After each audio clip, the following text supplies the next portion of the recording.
Diam-diam, mereka kelihatan kayak ngehakimin Arka sambil ngeliatin benda yang Arka pakai gitu. Seolah kayak bisik. Dia tuli ya? Dia pakai alat apaan tuh di telinganya? Kayak earphone gitu. Kok bisa sih UTBK pakai earphone kayak gitu?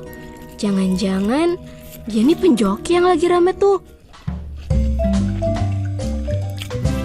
Gue punya cerita.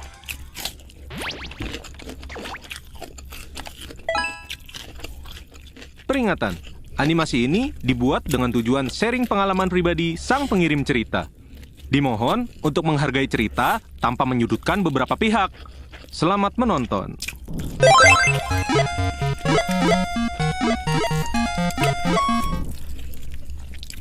Gue selalu berpikir, ruang pendidikan adalah ruang paling setara untuk semua orang. Sampai akhirnya, gue mendengar cerita dari teman gue. Kalau hal yang terlihat biasa, dapat menimbulkan kecurigaan yang tidak mendasar. Hai Sobat GBC, kenalin, nama gue Yunita. Umur gue sekarang OTW kepala 2 lah ya. Yang sekarang lagi dibebankan oleh tugas kuliah yang... Astagfirullah. Oke. Kita skip aja kali ya personal background gue yang kalau dijelasin bisa, durasi GPC aja gak muat sih kayaknya. Karena kali ini gue mau berbagi cerita soal teman gue, namanya Arka. Arka adalah sahabat gue sejak SMA. Kita satu kelas dan selalu jadi teman bangku gue dari kelas 1. Sampai-sampai nih, kalau ada kerja kelompok, ya gue pasti sekelompok sama dia lah. Pokoknya gak bisa dipisahin deh, kayak lauk asin sama sambal gitu. Kalau ada yang kurang satu aja, kayak aneh aja gitu. Dan dari kedekatan gue selama itu, ada satu hal yang bikin gue takjub sama dia. Arka ini orang yang punya keterbatasan. Dia tuli sejak kecil. Namun dari keterbatasan itu, dia ini orang yang pantang menyerah. Dia anggap bahwa keterbatasannya nih bukanlah hambatan. Walaupun dia tuli, Arka ini kelihatan kayak orang normal pada umumnya. Dia lancar bicara. Semua itu karena dia selalu latihan baca gerak bibir. Dan juga selalu pakai alat bantu dengar di telinganya buat ngebantu dia berkomunikasi. Bagi sebagian orang, mungkin alat bantu dengar itu terlihat seperti hal yang gak familiar. Dan dari situlah dia sering disalahpahami. Dianggap gak merhatiin. Seolah-olah kondisinya ini adalah hambatan yang ngerepotin. Sampai ada satu kejadian nih yang bikin gue kesel banget. Kejadian itu terjadi di sebuah ruang pendidikan. Ruang yang seharusnya netral, ruang yang katanya adil untuk semua orang. Tapi bagi Arka, ruang itu menyisakan cerita yang berbeda. Bukan karena dia nggak siap, bukan karena dia nggak mampu juga, tapi karena cara ruang itu memandang dirinya beda. Saat itu tahun 2024, gue dan dia ikut ujian UTBK di salah satu univ negeri di Jakarta. Ujian ini beda dari ujian sekolah biasa.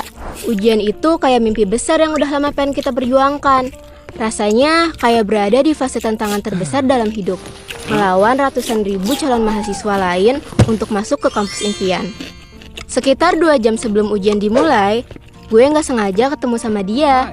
Ternyata kita satu lokasi gedung ujian. Dan gongnya lagi, kita nih satu ruang ujian. Sebelum kita masuk ruang ujian, kita punya waktu bentar buat foto-foto bareng, buat mengabadikan momen sebelum semuanya dimulai. Kita saling nyemangatin, bilang kalau udah sampai di titik ini aja udah jadi pencapaian besar. Pertemuan itu bikin kita sedikit lebih tenang. Sebelum masuk ke ruang ujian, beberapa peserta nunggu di kursi koridor. Mereka kelihatan gugup sama kayak gue dan Arka.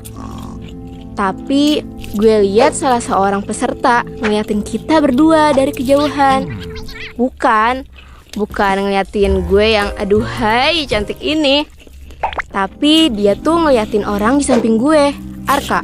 Diam-diam, mereka kelihatan kayak ngehakimin Arka sambil ngeliatin benda yang Arka pakai gitu.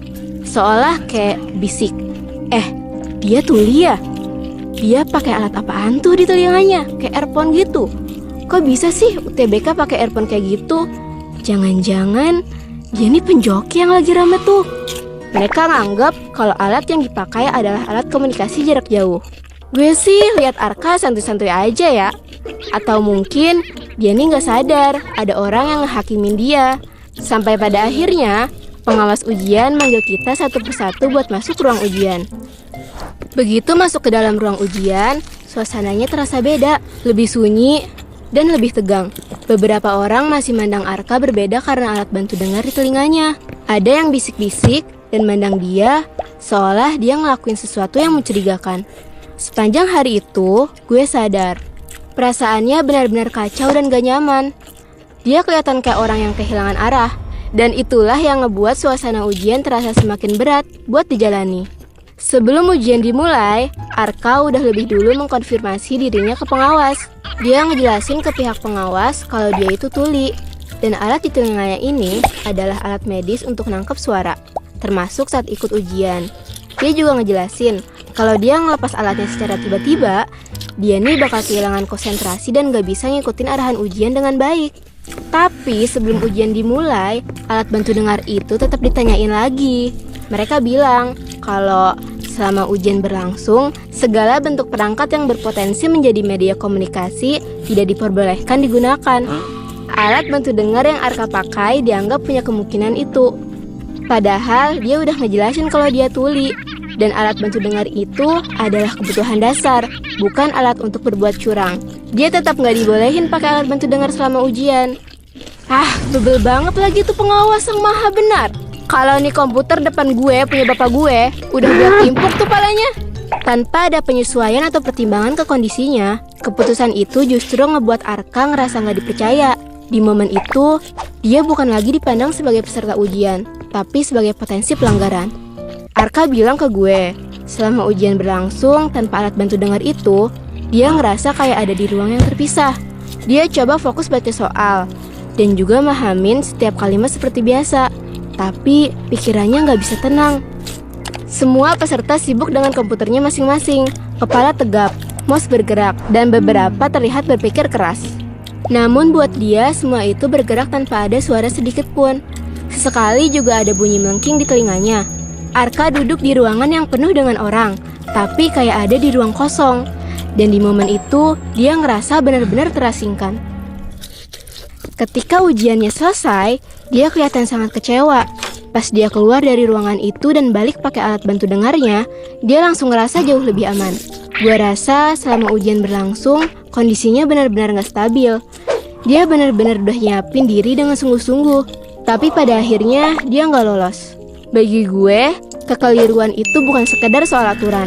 Ini tentang kurangnya pemahaman. Alat bantu dengar yang seharusnya dipandang sebagai kebutuhan medis yang esensial, justru dianggap sebagai sesuatu yang mencurigakan. Dia emang gak lolos ujian itu. Dia emang ngalamin pengalaman yang nyakitin. Tapi pengalaman itu gak berhentiin langkahnya buat bermimpi dan berjuang. Justru dari kegagalan itu, dia nemu banyak peluang lain. Dia sekarang bisa aktif di berbagai organisasi, menjalani 2 kali magang di perusahaan nasional dan internasional, serta menjadi penerima beasiswa. Sebagai sahabatnya, gue ngerasa bangga karena semua itu nggak dia dapat dengan mudah. Arka selalu bilang ke gue bahwa kegagalan bukan akhir dari segalanya. Meskipun gue gagal pada ujian tersebut, gue nggak akan pernah berhenti ngelangkah untuk terus berjuang. Jalan gue emang beda, tapi bukan berarti lebih rendah ataupun tertinggal dari orang lain. Gue harap orang lain bisa lebih peka dan terbuka terhadap kondisi penyandang disabilitas. Yang kami butuhkan bukan perlakuan istimewa, melainkan kesempatan yang setara dan perlakuan yang adil. Agar kami bisa berjuang dan ngebuktiin kemampuan kami tanpa harus menghadapi prasangka atau kecurigaan yang gak perlu. Di situ gue mikir, semua ini ngebuktiin kalau keterbatasan dan kegagalan gak menentukan masa depan. Selama kita nggak berhenti melangkah, selalu ada jalan untuk meraih apa yang kita impikan. Karena pada akhirnya, bukan tentang bagaimana orang lain melihat kita sesaat, tapi tentang bagaimana kita terus berjalan dengan apa yang kita miliki. Menurut kalian, ruang publik di Indonesia ramah nggak sih buat disabilitas? Tulis di kolom komen ya. Sampai di sini cerita gue. Maksudnya Arka. Sampai ketemu kembali di cerita GPC selanjutnya. Dadah!